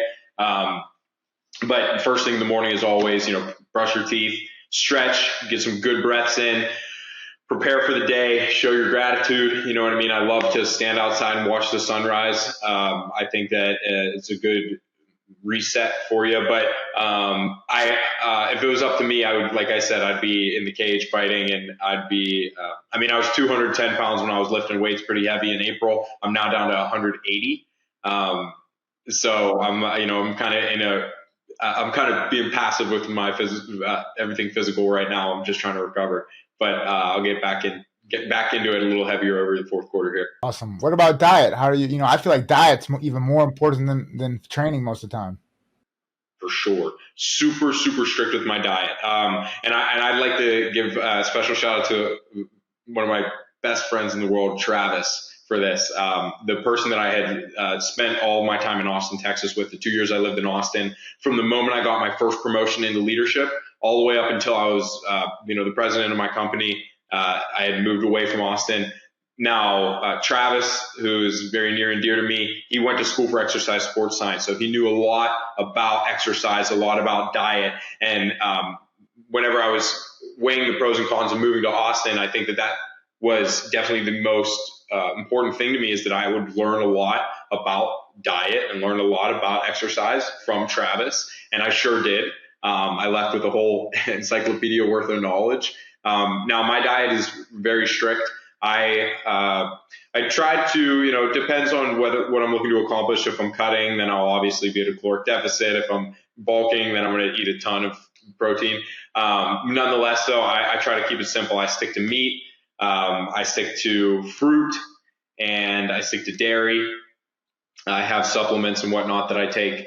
But as far as it's all whole foods, I go all organic. The question that I love that Priamo put it this way. One time I was at the grocery store. We just moved to Arizona. We had like no groceries at all. Like I wasn't even in my house yet. I stayed with Bree for 2 days. And so I was like, hey, do you have salt? Because we were going to make steaks. And I was like, he's like, no. I said, okay, there's a plastic bottle that's like $4 with a ton of salt in it, or there's a glass bottle that's like 2 inches tall for like $10. And he goes, give me a glass one. I said, okay, you don't want the plastic? He goes, is the glass better for me? I said, yeah. He goes, then do it. And then, so that's how I think about food is, I'm buying all organic, everything, all pasture raised eggs. If I can get to a farmer's market, then I would love to go ahead and do that. I all my meats I get from the butcher shop, but I keep it super simple, protein, and, meat, fruit, dairy, and that's it for me. And I don't slip no seed oils, definitely no seed oils. That's a huge no for me. It sounds like you're following my man, Carnivore MD. Yeah, in a sense, I have a bit of a twist on it. My favorite person to model my diet after is Santa Cruz Medicinal. Oh, I love his. I actually just took a screenshot of his like food pyramid. He posted. Oh yeah. No, he's great. Very educational, and I've seen a lot of results through that diet. So I just know it works. I've been in the best shape of my life with that diet, and I mean it all makes sense. So that's how I eat. I will slip up for dinner though. Priamo and I find ourselves at dinner once, twice a week. Whenever we're at dinner, I don't pick and choose. I don't really care. I'll eat whatever because I'll go work it off the next morning, right? I get that. When you're training hard, especially, you know what I mean. So, Priamo, let's get into you now. Tell me a little bit about your workout routine, your training routine, and how do you feed that body? So I operate be very strict basically throughout my day. So every day, wake up at 4 a.m. Arizona time, and then my first hour of the day is basically my preparation time, right? So something I see a lot of people do poorly is that they want to sleep in and wake up late, but then they'll walk right into what they have to do for work or for business, and there's no time for decompression. And this is actually what causes a lot of the anxiety of waking up early the next day is because people know they have no buffer between when they wake up and when they have to go do things, right? So it's important to give yourself a buffer from whenever you plan on starting to do whatever it is you have to do in the morning. So for me, the way that I do it is 4 a.m. is when I wake up, and then I buffer an hour until 5 a.m. where I actually start getting into business, right? So that first hour of the day, I wake up, and it's the same exact thing every single time. I do intermittent fasting every single day, so I'm on constant fasting. So I wake up, water, and listen, these Uber drivers messed up my order. They gave me plastic, which is I'm disgusted by plastic. But typically, I drink only out of glass containers. All my water I buy, glass containers, and a sparkling water. All right, I like sparkling water. So in the morning, crack a sparkling water open, Saratoga or San Pellegrino. You put 2 lime slices in there. Get some limes to get your body waking up. It does not break your fast. And then boom, double shot espresso to the face, right? Double shot espresso, no creamer, no sugar, nothing goofy. Completely black espresso coffee. Or black espresso, so I don't break my fast. So that's my routine every morning. I get up, shower, brush teeth, make the bed, and then right to the water and espresso. 5 a.m., I go into my interviews for the day. About 8 a.m. is when I go to the gym, and I go to the gym. I try to go every single day. I don't have rest days worked into my schedule. If it ends up happening because business was so busy, and that's my number one priority for that day, then yeah, I might miss a day because of that. But typically it's I go to the gym for an hour a day at some point, whether it's during the middle of the day or at night. So I'll do upper body 2 days in a row, legs on the third day, fourth day should be to a degree, some type of cardio or just abs is what I'll try to do. So no rest days. It's just you go every single day and you just do something, right? So stay active because you have to be active daily. I'm not Mr. Olympia, but I don't believe also in the rest day stuff. It's just I go to the gym because I got to go to the gym for the day, right? So I train daily, and then food-wise is the same thing. Shout out Travis, gentleman that Jesee lived with in Austin, Texas. Same diet. I got that from Jesee and Travis. I eat the same ways. Try to do the grass-fed, grass-finished beef, meats, all organic foods, everything I want in glass. Like Jesee said, I'd rather pay $10 extra for a container of less salt because it's in glass than put it in plastic. Because that's just, I believe at the end of the day, and not I believe, I know at the end of the day that your health is the most important thing. Because you could have all the money in the world. If you're dying, it means nothing. So I'll pay the extra $5 for something in a glass container, knowing that my health will be better and then I can enjoy the success for a longer period of time. So I'll spend the money on more expensive food to be healthy. So for sure. Wow. So, Priamo, let's segue straight into spirit now. What part of spirit does spirit play in your life, in your business? And, tell us a little bit about the faith maybe that you follow if you're comfortable with that. For sure. So for me, I had a weird, maybe not weird. This might actually be a lot of people. I grew up in a religious household. So, and this is just how my personality is. So of course it worked out like this. Religion was pushed on me when I was young. So it turned me off to it. Right. So growing up, I didn't want to be in church. I didn't want to be religious. So I grew up Catholic. Both my parents are Catholic. Father from Italy, mother from Venezuela, both Catholic countries, obviously. So I grew up Catholic. And so younger, I actually pushed away from it. I wasn't religious or spiritual in any really way. I believed in God to a degree, but I didn't practice anything. I didn't do anything with it. Okay, so fast forward more recently and getting into the business, I found myself coming back to God because I understood that, everything that's happening in my life it's for a reason. And there's somebody bigger that's actually orchestrating all these things and answering all the prayers that I had growing up, right? My godfather is one of the biggest people that helped me move back into religion and just believing in God, because you realize when you look at past the Bible and past the name of the religion and past what it is that everybody fights over, and you just look at the actual stories themselves and the lessons that you're trying to be taught through the religion, you understand why God's real. You understand what they were trying to teach you. It's just life and it teaches you how to live your life. So the biggest thing that religion has done for me, the reason that I've embraced it a ton again, is it forces you to practice gratification. So it forces you to be grateful for the things that you have. And I've seen myself, when my mindset has shifted to I need more, I need more, I need more, things pull away from you more, and it's more difficult to attain them. As soon as you switch your perspective and you thank God and you're just practicing gratification for what you do have currently, then he's open to giving you more, right? So that's what that has helped me a ton with, is being grateful for the mind that I have, the body that I have, the opportunity that I have, the opportunity to influence people. Working 24/7 is not a bad thing for me, because I'm just grateful for the opportunity to be in a position to work with people and make that kind of money and continue to grow with somebody like Jesee, right? So it forces you to be grateful for something. It forces you to humble yourself down. So yeah, so that's basically my relationship with it now. So every day, at least once a day, I try to just make sure I say thank you for my family, the house I live in, the car that I have, all those things. Just say thank you for everything.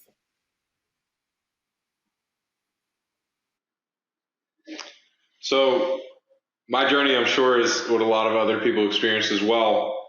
I grew up in a household where religion wasn't a subject at all. My parents got divorced when I was 3 years old. I spent the majority of my childhood with my dad. religion wasn't a subject at all in my house. There was no pressure. My mom at a young age tried to force me to, took me to church, this and that. I rejected it. And it wasn't even anything that was on my mind really throughout my younger years. But my grandfather, who you'll hear me continue to bring him up, he's my number one inspiration in this life. I am my grandfather's grandson. So he and my grandmother were the only two that I was around a lot that actively practiced and studied, right? So my grandfather is a medical miracle, right? He has overcome, he beat cancer 8 different times. He was first diagnosed with cancer 42 years ago. He's had stage 4 cancer. He has a prosthetic esophagus. He blew his esophagus out in 2011, and he is 91 years old today. He had a hip replacement 2 years ago because he wanted to walk again. He's 91 years old, and he's a true leader. My grandfather, he's a war veteran. He was in Korea. He owned a multi-million-dollar landscaping business. He was the father of 5 boys. He took care of my grandmother. We had acres and acres of property for the shop and everything else that they did with the landscaping business. My grandfather and my grandmother were always in my ear about, thank God, and, believe in him. You do what you can and you leave the rest up to God is something that rings through my head very often.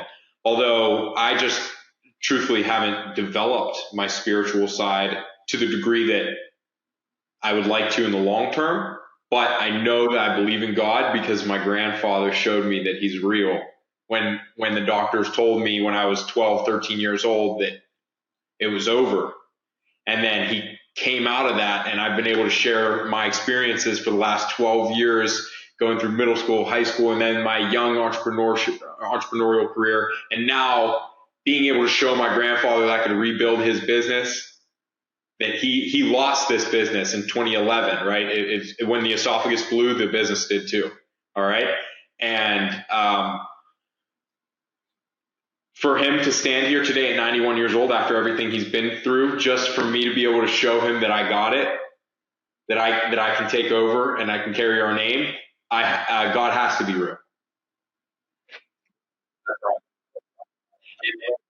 And I feel my grandmother with me very often. She was definitely, you spoke about how important the women in your life are. My grandmother was, I can't even draw together the words. Like, she was so important to me. We lost her September 3rd, 2019.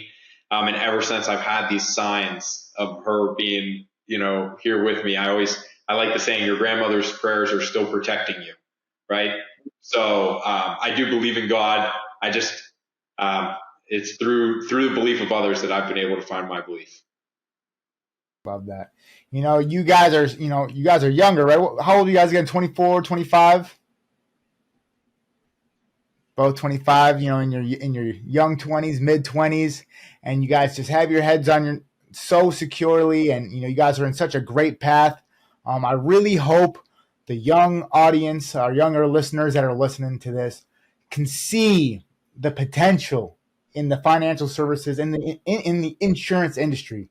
Just look what it was able to do to the lives of these 2 young men.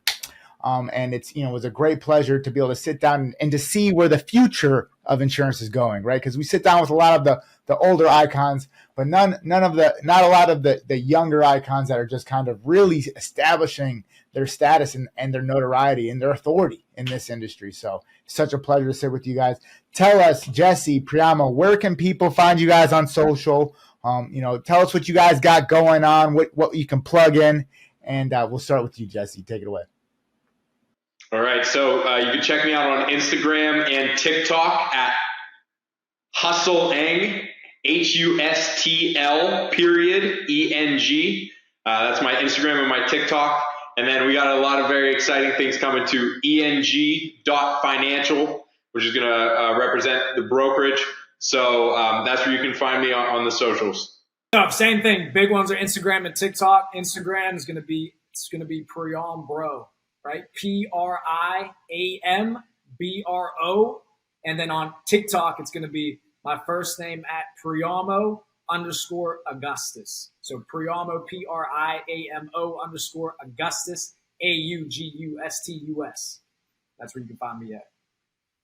And then what final messages would you have to someone maybe considering, maybe a young man or young woman considering joining the financial services industry or the insurance industry, and maybe one day having the ambitions of being an icon themselves? Maybe joining, yourselves on your guys' endeavors. Kind of advice what I have for the young audience. Find your why and pursue it relentlessly, and don't let anybody convince you that it's not as important as you think it is. Okay. And go to work. As a young man, my grandfather taught me, I would say, "Grandpa, I'm cold." He would say, "There's a heater on the end of that shovel." Right? And that's just to say that if you want something, go to work for it. Right? That's all I got. The best advice I can give somebody young right now is, like Jesee said, understand what or why you want something. Okay, what's your destination? And then I want you to look at your current situation and say, is this path, is this vehicle really going to put me here? So you want to be a multimillionaire? At your 9 to 5 in your college class, your professors, how many of them are multimillionaires? Okay, you want to be a multimillionaire? What industry creates the most multimillionaires every single year? Financial services. So where do you want to go? Okay, make sure you choose the right vehicle to get you there. Love it. Love it. Well, you guys, that's it for today on Insurance Icons. Remember, if you have a policy or if you're slanging them, you're in this industry already. So might as well learn a little bit more. Thanks for diving in with us today. Thank you, Priamo. Thank you, Jesee. And we'll see you guys soon.